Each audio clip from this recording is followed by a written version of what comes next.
سلام، أمسية سعيدة، رمضان كريم، كل عام وانتم بخير. هذا البقدونس قسمته معاكم، مجمد بيستاشي هذا اللي يتقفل يخرجوا منها الهواء. ها هو كيما راه فوق أسبوع، فات الأسبوع. هذه كما نقولوها الجلبانة.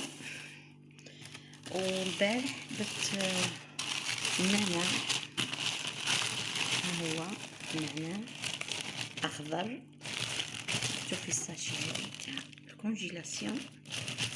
اخضر يابس، يبانلك يابس لانه مجمد، فقط تجبدوه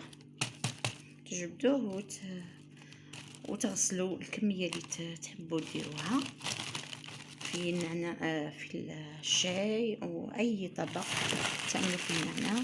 عملت 3 أكياس، هي كل كيس ما شاء الله.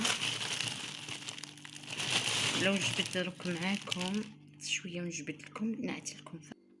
هنا شوفوا النعناع كي راه يجيكم يابس هكذا،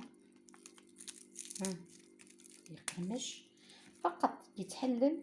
ضعوه في اي اناء ولا ضعوه في البراد تاع الشاي، تغسلوه جيدا، بعد ضعوه في البراد تاع الشاي ولا اي طبخه تعملوا فيها النعناع، غيبقى كيما راه اخضر فوق الأسبوعين إلى 3 أسابيع. نتمنى الفكرة راح صفاتكم. أنا متقسمتش معاكم كيفاه تجمد، درت فقط معاكم كيفاش نخزنو.